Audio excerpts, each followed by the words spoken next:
gue pertanyakan apakah dia sosok yang tepat untuk bawa kita ke Piala Dunia. Kita melihat Sintayong di beberapa pertandingan itu selalu, kok starting eleven-nya kayak gini ya? Budaya orang Indonesia dan orang Belanda itu bukan bertahan, tapi dia punya sistem bertahan dan kita harus ngikutin itu, dan itu nggak gampang. Winger-winger yang harusnya bisa ngasih umpan, kayak Asnawi harusnya di kanan, Pratama harusnya di kiri. Yang biasa memberikan umpan-umpan itu kan mereka, tapi Dibalik. Itu Gitu. Dia itu punya banyak manuver yang bikin kita bertanya semua. Kalau pelatih melakukan itu dan dia menang terus, kita yang salah. Masalahnya dia nggak menang juga lawan Cina yang harusnya kita menang. Jadi yang salah siapa?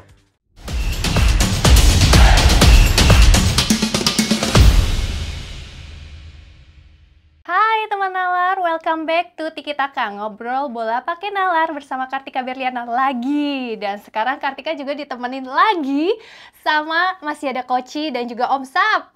Gak usah namanya dijelasin panjang-panjang ya, semua juga udah tahu kalau Kartika Berliana tuh harus, biar pada tahu. Karbel juga pada tahu kok. Oke teman nalar, sekarang kita bakalan bahas tentang STY, tentang evaluasi yang telah beliau lakukan selama ini ya. Itu ada memegang senior juga di berbagai ajang deh semuanya Om Sap. Ini apa yang harus dilakukan, kan semua materi pemainnya juga beda-beda ya. Ini secara line up, pemilihan pemain, gimana-gimana semuanya apa menurut Om Sap sama Koci? Kalau ngelihat dari perjalanan dia datang, kan emang harus kita akuin nggak mudah juga kan untuk ngebentuk tim. Dulu datang harusnya buat U20 Piala Dunia, makanya dia memotong generasi karena dia mempersiapkan pemain-pemain muda kan. Akhirnya pemain-pemain muda ini diangkat dia ke timnas senior. Ada Marcelino, gengnya Hubner, Ivar, Jenner segala macam, semuanya kan akhirnya jadi personil tim senior. Walaupun usia mereka masih di bawah 23, makanya mereka kemarin banyak yang main di Piala Asia U23. Kalau ngelihat apa yang dia suguhkan, lalu impact yang dia berikan sehingga berbagai macam rekor itu bisa didapatkan, lolos 16 besar Piala Asia, lolos semifinal Piala Asia U23, ya kita harus kasih kredit untuk dia. Makanya kan evaluasi yang di awal yang dilakukan PSSI adalah ketika lo sampai ke quarter final harusnya kan, tapi dia bisa sampai ke semifinal, makanya dia diperpanjang sampai 2027. Lalu masuklah round 3. Round 3 itu mungkin jadi salah satu momentum di mana banyak yang mengatakan dia terlalu banyak bereksperimen. Karena starting eleven nggak pernah sama nih di setiap pertandingan gitu. Dan backbone-nya tuh sering dia ubah gitu. Pemain-pemain yang harusnya main dari start itu ternyata baru masuk di babak kedua. Jadi kan kita melihat Sintayong di beberapa pertandingan itu selalu, kok starting eleven-nya kayak gini ya? Harus direparasi lagi di babak kedua dengan masukin pemain-pemain yang awal harusnya starting dan berubah permainannya di pertandingan kedua. Cuman kalau kita tertinggal, kita harus di posisi ngejar. Yang kayak gitu-gitunya, menurut gue tuh Sintayong banyak melakukan eksperimen di starting eleven-nya. Sehingga ya tadi, dia harus mereparasi. Kalau dia bisa langsung tunjukkan starting eleven-nya jalan langsung oke kan, mungkin nggak masalah gitu. Tapi kan seringnya kan mandek dulu, baru dia reparasi di babak kedua. Cuman ya gue balik lagi melihat nggak gampang juga untuk menyusun starting eleven ketika tiba-tiba si Verdong datang, tiba-tiba Messilhers datang, tiba-tiba Kevin Dix datang. Jadi kan harus ada perubahan terus. Oleh Romani. Nanti ada lagi datang terus. Jadi kan menciptakan sebuah chemistry untuk starting eleven kan harus mereka bermain bersama secara terus-terusan gitu kan. Sementara tiap bulan datang pemain baru yang harus diakomodir, dimainin di posisi mana ya gitu. Jadi ya nggak bisa disalahkan 100% ketika rotasi itu dilakukan gitu. Cuman kan kalau kita beranggapan di atas kertas mah harusnya dia yang main gitu loh di posisi itu, karena di posisi terbaik dia gitu. Tapi sering nggak dimainkan di posisi itu. Mungkin itu yang menjadi evaluasi gue terhadap Sintayong selama ini, termasuk di Piala AFF gitu kan. Kalau kita bicara juga banyak rotasi pemain. Kalau Koci kan, kenapa sih udah senyum duluan? Maaf ya Om Saf, jadi di universe lain nih ya, saya nih asprinya beliau, tapi di universe ini saya Mbak Kardus. Sampai di mall diteriakin. Koci kan ngeliat strateginya Sintayong kebanyakan tuh ofensif yang 3-4-3 gitu lah. Kecuali kemarin kalau yang di AFF tuh lawan Vietnam itu defense banget. Nah itu juga harus diperbaiki kan segala formasi, terus dari transisi, dari caranya menyerang juga. gue nggak ngelihat dari situ ya. Itu kan AFF kualifikasi apa Olimpiade. Ini kan event-event yang berbeda dan gue setuju apa yang Haryo katakan. Tapi gue punya catatan lain yang lebih tinggi lagi targetnya. Karena target kita kan ikut Piala Dunia, oke? Gue pertanyakan apakah dia sosok yang tepat untuk bawa kita ke Piala Dunia. Oh, oke. Karena dengan squad yang kita miliki, itu harusnya minimal, yang bikin gue kecewa banget sama Sintayong itu lawan China.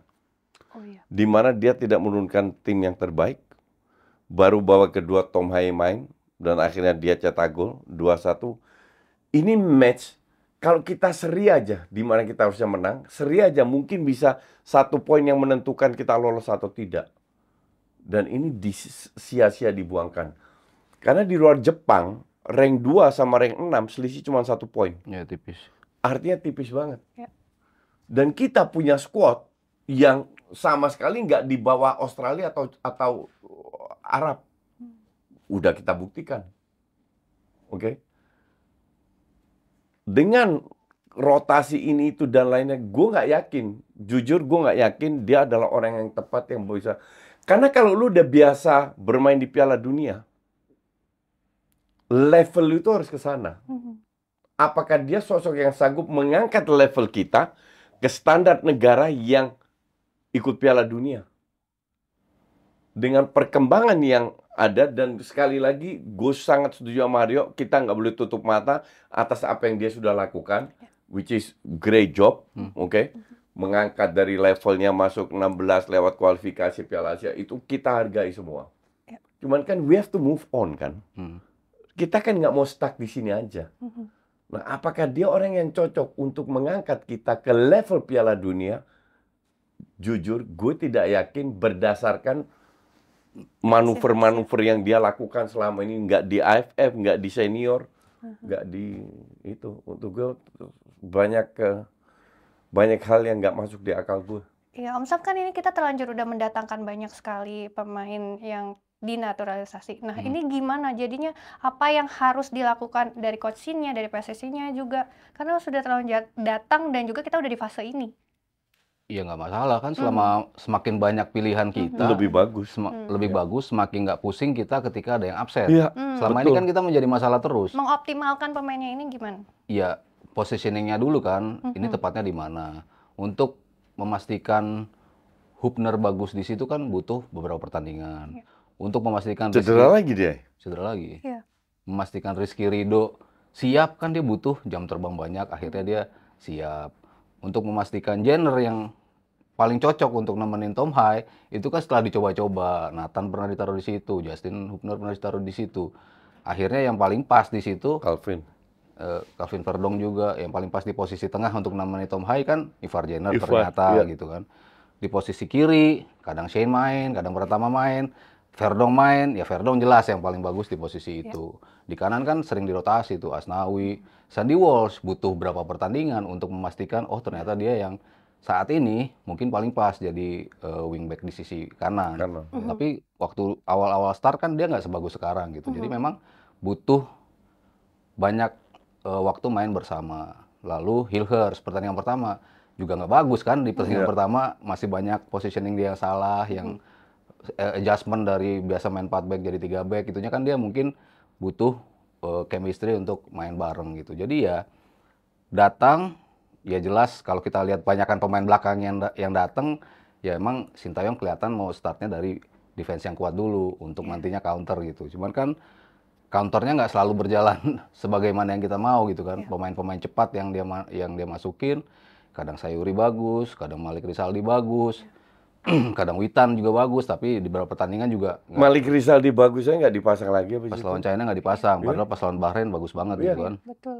Ya itu kan Hal kayak gitulah yang rotasi-rotasi kan aneh gitu. secara logika kalau pemain lo bagus di game sebelumnya lo pasti mainin lagi dong di game exactly. itu. Biasanya kan itu kayak gitu. dia itu punya banyak manuver yang bikin kita bertanya semua. Kalau pelatih melakukan itu dan dia menang terus, kita yang salah. Iya dong. Iya. Masalahnya dia nggak menang juga lawan Cina yang harusnya kita menang. Jadi yang salah siapa? Walaupun individual error ya. Iya, but still Iya. ini China loh, 0 point. Iya, dia yang bertanggung jawab lah. Iya. Maka dari itu setelah berapa event, berapa match di tik-tik, bukan gue nggak dukung dia. Cuman gue nggak yakin dia orang yang tepat membawa kita yang bisa mengangkat dia ke level standar Eropa. Kalau orang bilang dia pernah ngalahkan Jerman, nggak lolos grup juga kan? Kalau dia ngelolosin kita ke Piala Dunia, menurut lo dia tetap dipertahankan di Piala Dunianya apa nggak? Enggak. Pas Piala Dunia harus ganti. Kalau kita mau perform di Piala Dunia, gue bilang harus ganti. Walaupun dia ngelolosin Iya. ujungnya. Iya. Kalau menurut Om Sat? Kalau menurut lo?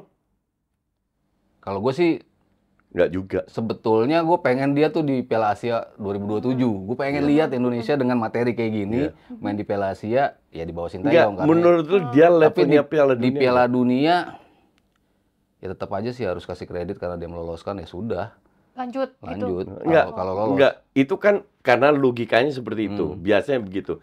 Tapi kalau lo fair, objektif, apakah dia punya kapasitas dengan selama ini yang dia lakukan untuk bermain di Piala Dunia? Masih masuk sih kalau menurut gue. Oh ya. Gue bilang enggak ya. Iya. Untuk gue 50-50. Masih ragu ya. Masih ragu Masih gue. ragu. Oh, tadi kan Om bilang Kalau gue kan ya setelah dia membangun tim ini ya dia tahu luar dalam pemainnya, ketika hari H-nya nanti tampil di Piala Dunia kan dia ya udah tau lah kalau dia nggak works ya masuk yang ini yang kayak gitu-gitu. Yang ada banyak rotasi, ntar lihat aja. Kalau pelatih baru nanti adjustment lagi Iya sih. Belum tentu. pas Piala Dunia. Lu kalau datengin pelatih Belanda, dia udah tahu pemainnya, dia tahu budayanya, dia tahu komunikasinya, akan lebih gampang. That's a fact. Siapa? Ruben Amorim langsung nyetel. Bernamo. Iya. Oh, kisahnya. Arne Slot Slot. Iya, langsung Slot nyetel. Ruben jadi nggak perlu adaptasi. Iya. Tapi siapa emangnya Om? Udah ada? Ya, ada lah. Gue sih ada. Oh gitu. Boleh di-spill di sini ya? Enggak. Robin van Persie. Woi. Enggak. Oh, jangan-jangan ETH. Yang kan di Leipzig. Tapi Om, kan ini berarti tadi Om ngejelasin butuh proses, butuh waktu dong berarti bagi orang player-player ini untuk nyetel nih di posisinya karena positioning yang pertama. Tapi berarti berapa lama netizen harus menunggu lagi kayak di bawahnya STY ini kita cepet gitu loh untuk melihat perubahan yang signifikan dari gaya bermain. Kan perjudiannya kan nanti Maret kita ketemu away ke Nggak bisa Australia. judi lagi. You have to Nggak, win maksudnya those games. Perhitungannya kan di situ tuh. Kita nih lewat nggak nih ujian ini si Sintayong Menurut itu? lu secara kualitas, kita di bawah atau di atas Australia atau sama? Sama kalau Australia gue bilang. Bahkan gue bilang di atas Australia. Tapi Australia Berapa pemain Australia yang main di Eropa? nggak banyak. Cuman Exactly. as a team mereka udah lebih lapis. Nggak juga kita lihat Australia main kayak apa kok. Pas lawan kita yang di awal kan kita digempur bisa-bisa. Iya, Defense- karena sistem kita yang Iya, harus dirubah. defense kita bagus. Iya.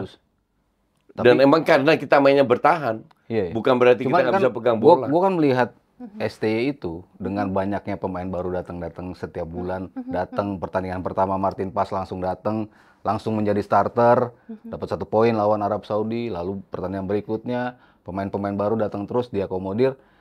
Nah, dia butuh 5 pertandingan untuk mendapatkan kemenangan di game ke-6 nih pas lawan Arab Nggak, Saudi. sebenarnya ada suatu hal yang gue nggak bisa ngomongin yang terjadi kenapa dia melakukan itu. Apa? Boleh dong? Nggak bisa gue spill di sini. Melakukan apa tuh? Rotasi. Perubahan taktik lo. Iya, yang di pertandingan terakhir lah. Gue Iya. ngeliatnya sebagai netizen lah ya. Nanti gue jelasin off air. Menurut gua tuh 5 pertandingan itu what it takes buat STY untuk menemukan formula yang paling pas dan akhirnya deliver di pertandingan melawan Arab Saudi. Jadi kalau itu sudah dia dapat pakemnya kan Ya. pas lawan Arab Saudi, oh begini kita cara melawan tim yang tadinya di atas kertas, di atas kita. Gitu. Gue udah berkali-kali bilang Marcelino harus main sebagai free role dan akhirnya baru lawan Saudi dia diberikan itu. Betul, tapi tetap ada strike-nya kan yang butuh untuk Enggak membuka butuh ruangnya. strike. Enggak, gue nggak setuju itu. Kalau gue Lu hanya melihatnya dia tetap gue nggak either strike, yang gue bahas itu posisinya, bukan namanya. iya, Akhirnya strike digeser ke kanan kan. Berkali-kali bola dari kanan strike yang ambil. iya, di kiri Oke, juga. ya. Entah itu namanya strike, entah namanya hoki, entah apa, it doesn't matter. Yang penting adalah posisi Marcelino. Itu harus di situ sebagai false nine. Betul, cuman yang bisa stabil di posisi itu Yang lain juga bisa. dibandingkan Lu nggak pernah kasih kesempatan. kan hoki berapa kali dikasih Ya bukan kesempatan. hoki, mungkin Sananta lah, siapalah. Iya, Atau pemain-pemain itu Witan lah. kalau dijadikan starter, Atau Witan. Itu tipikal Witan banget tuh. Posisi seperti itu. Nggak pernah dicoba. Karena pertama kali main kayak begini kan. iya. Tapi gue ngeliat strike nggak bikin golnya, ya peran dia as a team player-nya tuh gede. Betul, setuju. Jadi gue ngeliat dia Setuju. tetap Cuman harus at the end ada. of the day you have to score. Betul, kalau sebagai, nggak, you don't sebagai win. pemain depannya. Ya, Cuman ya. how he create Ya, sama kayak Weghorst di itulah di MU. Akhirnya dikondem juga kan. Lu nggak cetak gol. Padahal dia kerja terus tiap match sampai turun ke bawah segala. Itu bukan tugas striker. Lu boleh turun tapi nggak sejauh strike turunnya. Betul, tapi kan dia ngebukain ruang, akhirnya Ragnar yang bisa golin. Dalam nggak, karena itu 3-4-3. Yang gue maksud, ini harus dirubah. Itu udah berkali-kali gue bilang. Yang terjadi sekarang ada 2 striker, Marcelo di belakang. Kayak Madrid. Iya, tahun lalu. 3-4-1-2. Jadi entah ini strike atau Witan, nggak masalah untuk gue. Yang penting posisi di tengah itu untuk Marcelino. Tapi yang bisa main dengan chemistry enak Nggak sama bisa lu Marcelino katakan tuh gitu. strike Karena sih. lu tidak pernah memberikan pemain lain dalam posisi seperti pas lawan Saudi. Gue bilang Witan bisa. Karena lebih melipir untuk buka ruang. Marcelino, lihat golnya Marcelino. Ragnar dari kiri kan? Iya. Marcelino masuk. It can happen dari kanan. Strike masuk dari kanan. Yang penting di tengah itu Marcelino, bukan strike. Iya, maksudnya 3 itu, entah itu nanti Ragnar yang di tengah, entar itu Iya, Marcelino. bisa berganti, Iya, bisa muter-muter. tergantung Marcelino posisi yang kemana. Tapi gue bilang Witan cocok dalam posisi itu. Gue juga nggak bilang strike main jelek dalam itu, tapi bukan masalah strike atau tidak. Tapi pergantian posisi ini penting. Jadi bukan hanya strike-nya namanya. Gitu. Iya, kan terlihat seperti kok strike terus nih yang dikasih kesempatan gitu. Iya. Karena dia terus yang ya mungkin preference pelatih ya. Dia percaya yang bisa Preference main. pelatih is okay, nggak ada itu hak pelatih. Jangan kita yang tapi lu harus memberikan hasil. Dan strike lu nggak bisa cetak gol, baru 1 gol. Ya. Jadi ada yang salah. Nah, Om, ini kan kalau kita mengerucut ke AFF, tadi kan ke kualifikasi Piala Dunia ya. Itu kan sekarang lagi banyak banget pro kontranya, kayak ngelihat individual pemainnya basically punya individu skill yang sebenarnya bagus di liganya dia gitu. Cuman ketika udah di sini kok kayak dalam tanda kutip balik ke setelan pabrik gitu. Walaupun memang harus ada chemistry, jam main sering-sering gitu kata Om. Tapi faktor apa lagi sih yang ngebuat mereka tuh bahkan sekarang lagi agak diserang secara permainan? Ya kalau ngelihat Arkan Fikri sama Zanadin kan pernah main bareng di U20, under ST juga. Jadi kan mungkin dia pikir ini kombinasi yang pernah gue mainin nih. Tapi setelah 3 tahun, ternyata perjalanan mereka di liga, di posisinya yang tadinya firm di tengah, teman ketika pemain asing di liga banyak di posisi itu, kan mereka kan akhirnya harus agak sedikit melipir ke samping pemain-pemain mereka, karena tengahnya kebanyakan pemain asing yang memegang peran penting itu. Jadi mungkin setelah 3 tahun, akhirnya chemistry itu nggak sama setelah sebelumnya. Kebukti di lapangan, agak berbenturan tuh kan, Zanadin sama Fikri, overlap lah. Ini harusnya lo yang megang depan apa belakang sih gitu, yang kayak gitu-gitunya tuh belum kebentuk. Ya kalau based on permainan di liga yang tadi di episode sebelumnya gue sempat cerita, ya Arkan harusnya bisa lebih bagus mainnya karena di Arema dia nunjukin itu. Dia sering banget hilang bola. Iya, di sini yang biasanya ini anak bengal banget yang susah ngerebut bola. Dia bekerja keras betul. Gue nggak tahu dia di liga seperti apa ya. Tapi gue lihat ini peran dia itu penting kan dalam posisi penting. Karena kalau dia kehilangan bola dan itu terjadi berapa kali langsung berhadapan dengan defender. Iya, begitu mereka tengahnya bolong, udah 3 defender. Dan lawan Laos kalau nggak salah berkali-kali bolong. Dan untuk lo main high defense line, kan harusnya backnya tuh nempel ke pemain tengah. Sehingga kalau ada something tuh bisa ke cover. Tapi ini kadang-kadang terlalu jauh nih, back tengahnya tuh nggak terlalu maju mendekati pemain tengah. Terjadi yang lawan Laos. Laosnya bisa 3-3-nya ada di antara pemain tengah dan back. Berkali-kali. Itu kan yang eksekusi lagi di atas lapangan. Harusnya kan lo ngelihat harus serapat apa sih jarak lo gitu. Nah itu masih belum tereksekut dengan sempurna di antara pemain-pemain yang ada di AFF. Iya, kalau Coach ngelihat pemain di AFF ini, karena ini yang sedang berjalan ya Coach ya, itu Coach bisa ngelihat nggak sih ke depannya tuh memang emang ini cuma perlu waktu aja sama pengalaman sama kebersamaan kok gitu.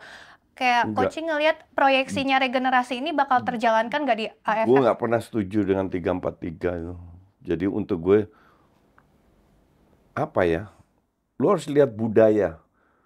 Kalau kita bicara senior, budaya orang Belanda itu kan menyerang, bukan bertahan. Jadi untuk main lebih bertahan, untuk gue aneh aja gitu loh. Lu nggak memanfaatkan kualitas pemain. Budaya Indonesia setahu gue juga menyerang. Lebih banyak pemain yang lebih suka penyerang daripada bertahan. Tapi dia punya satu sistem, pemain harus adaptasi. Kalau sama pemain yang di senior lebih bagus, mereka bisa adaptasi. Walaupun nggak selalu smooth. Tapi kan junior susah gitu, nggak segampang itu. Karena mereka minim pengalaman juga. Jadi harusnya lu bermain sesuai dengan kualitas pemain yang ada. Dan itu dia tidak lakukan. Tapi ya selama dia menang-menang terus sampai final, ya itu dia yang benar, gue yang salah. Kasarnya begitu kan. Dimana gue nilai kan dari permainan yang gue lihat sekarang. Bukan dari skor ya. Bukan dari menang kalah. Murni hanya dari permainan. Nggak lihat gue itu. Ya, Gue melihat pemain nggak nyaman dengan sistem ini. ya harusnya kan emang event-event seperti ini tuh kan untuk memperpendek gap antara pemain diaspora Senior, dengan iya. karena Sama kan liga. mereka nggak dapat kesempatan nih Iya, di iya, betul. level lain kan mereka nggak dapat kesempatan nih. Nah di sini sebetulnya kesempatan buat mereka mentally siap apa enggak, technically mereka siap apa enggak. Ketika nanti ternyata mereka siap kan perlahan-lahan mereka mulai ngetok pintu senior nih. Oh kalau si ini nggak main, ini loh yang kemarin bagus main di Sekarang yang layak masuk ke senior siapa? Donitri doang. Sama Detan gue bilang. Detan ya masih Sayap tapi kanan kan yang kosong. stabil. Sayap kanan di timnas kan kosong. Sayap kanan atas. Iya. Iya, Dia Witan. kan diganti-ganti, gonta-ganti terus. Reinders aja nggak dikasih kesempatan. Iya. Iya tuh. Witan, Malik yang ganti-ganti di situ. Iya, ya. digonta-ganti Witan, terus. Malik, Sayuri, Iya. iya sama Marcelino Iya. yang sering muter-muter di Iya. situ. Terakhir strike yang di situ. Iya. Oke, Las, ini kan juga ada statement selain dari Bapak Ketum, Pak Erick Thohir, dan juga ada Bapak Arya Sinulinga yang mulai, karena ini setelah AFF ya, ini jadi sedikit mengkritisi gaya permainan dari STY, bahkan mungkin pribadinya dari STY yang kemarin sempat mengeluh gitu. Kalau dari kacamata komentator, ini gimana sih melihat justru kritik juga datang dari Bapak Ketumnya sama Pak Arya juga loh, ini untuk coach Sin gitu. Iya, ya Enggak, bentar. Kritiknya apa dulu? Kritiknya salah satu yang gue tahu ya dari media, gue nggak tahu benar atau enggak. Sin komplain soal jadwal. Iya, sama lini depan yang Ternyata enggak. di episode sebelumnya udah dijelaskan. Dan itu nothing wrong. You don't complain. Dan gue setuju dengan Pak Erick. Oke. Ya lu udah tahu dari awal kenapa lu harus komplain. Ya kan? Satu. Kedua, kalau kritikannya dari Pak Ketum, gue nggak tahu masalah taktikal, nggak lihat. Dan gue setuju itu. Karena budaya orang Indonesia dan orang Belanda itu bukan bertahan. Tapi dia punya sistem bertahan dan kita harus ngikutin itu. Dan itu nggak gampang. Itulah yang bikin gue, feeling gue ya, kenapa di AFF kita keteteran. Gitu. Jadi dia nggak punya plan B, plan C. Gitu. Kalau untuk lini depan yang juga dikritisi sama Pak Arya Sinulinga gimana Om? Untuk AFF ya khususnya. Iya, yang ngritisi yang kayak kritisi karena nggak cetak gol itu, iya itu jelas something wrong. Ketika lo lini depan lo kok nggak bisa cetak gol sih, yang cetak gol pemain belakang semua gitu. Itu something yang ya memang harus ya lo benahi lah. Iya, betul. Asnawi, Kadek, Ferrari yang bikin gol kan 3 orang itu, Ferrari 2 gol. Kalau pemain depan lo ngegolin dan mereka ngasih added value gol juga, bagus. Lini belakang bisa support untuk cetak gol. Tapi kan yang harusnya mencetak gol kan pemain depan, tapi mereka nggak bisa execute itu. Ya wajar kalau ketua federasi mengatakan bahwa dia kecewa karena pemain depan lo nggak cetak gol. Apakah karena gaya bermain STY sehingga mereka akhirnya nggak bisa keluar untuk bisa cetak gol? Bisa jadi salah satu seperti itu. Yang kedua, ya misalnya kita mau nyalain Hoki atau Kakak siapa, ya susah juga, nggak ada support. Nggak ada support, betul. Itu satu. Betul. Nggak ada support karena apa? Karena sistem yang dimainin bisa juga gitu kan. Winger-winger yang harusnya bisa ngasih umpan, kayak Asnawi harusnya di kanan. Pratama harusnya di kiri. Yang biasa memberikan umpan-umpan itu kan mereka, tapi Dibalik. dibalik. Asnawi di kiri, Pratama di kanan. Pasti mereka harus adjustment lagi gitu kan untuk biasa ngumpan pakai kaki langsung, kiri atau kaki kanan. tapi dia harus belokin dulu buat ngumpan. Itu kan pasti ada adjustment lagi. Di tengah pressing pemain lawan, waktu sepersekian detik kan berharga gitu loh. Ketika lo harus belokin ke kaki lo dulu, sementara pemain udah datang nutup, jadi nggak jadi umpan ya. Bisa jadi karena sistemnya yang dibuat STY membuat pemain-pemain depannya jadi nggak dapat umpan gitu. Tapi kalau mereka dapat umpan dan akhirnya nggak bisa ngegolin, ya itu lain cerita. Emang mereka buang-buang peluang gitu. Tapi kan kita menciptakan peluangnya pun nggak ada. Pulang aja enggak. Iya. Jadi ya netizen ngajar Arkan sama hoki untuk gue nggak make sense. Bukan salah mereka sama sekali. Ya kayak inilah. Nggak ada peluang, nggak ada umpan sama sekali. Kayak Haaland terisolasi Iya. selama 90 menit. Apa dia striker jelek? Kan enggak. Ya, udah nggak pernah dapat umpan gitu Nggak pernah kan. dapat umpan. Nggak dapet Ya yang supply salah ya, apa? gimana? Ya sistemnya. Iya. Kenapa dia nggak bisa diumpanin? Yang bertanggung jawab atas sistem siapa? Ya pelatih. Ya jadi ya karena nggak ada gol jadi ya wajar ada kekecewaan seperti itu gitu. Cuman ya Jadi bukan balik karena skornya, murni permainannya. Itu yang gue bilang, AFF aja keteteran gini mau bicara level Piala Dunia loh. Oke. Tapi biasanya coach optimis banget nih, boleh nggak Ya share kata-kata biasanya optimis gue buat kita? optimis, tapi hari di AFF ini gue nggak, karena gue nggak ada dasarnya. Oke. Kita udah bahas di episode sebelumnya, nggak ada dasarnya untuk being optimis. Walaupun gue harap namanya sepak bola semua bisa Yes. terjadi ya. Walaupun gue harap gol jatuh dari langit lah, penalti lah, whatever lah. Gue harap sampai final bahkan menang kalau bisa. Tapi kalau bilang optimis ya secara objektif ya, gue nggak optimis. Gue hanya bisa berharap sebagai netizen, Ya, sebagai rakyat jelata. Waduh, kalau Om Sab optimismenya gimana untuk kedepannya timnas kita di segala ajang? ya harus optimis sih. Ya nggak ada pilihan. Nggak ada pilihan. Mau nggak mau. Pokoknya gue apapun itu, ya timnas pasti gue dukung lah itu. Iyalah, aja sih. Yes, betul. setuju. Betul. Timnas Indonesia. Dukung sih pasti, cuman kita di sini kan harus objektif. Yes, Kita betul. ngomong kita kritik yang salah, kita dukung yang benar. Yes. Tapi kalau bilang optimis ya harus optimis lah. Mhm. Harus dalam arti harus dukung lah. Iya. Gitu. Oke, Om Sab, Koci, terima kasih untuk hari ini. Kita ketemu lagi ya di episode selanjutnya. Oke, akhir kata saya Kartika Berliana pamit undur diri. Kita ketemu lagi di Tiki Taka episode selanjutnya. Bye-bye.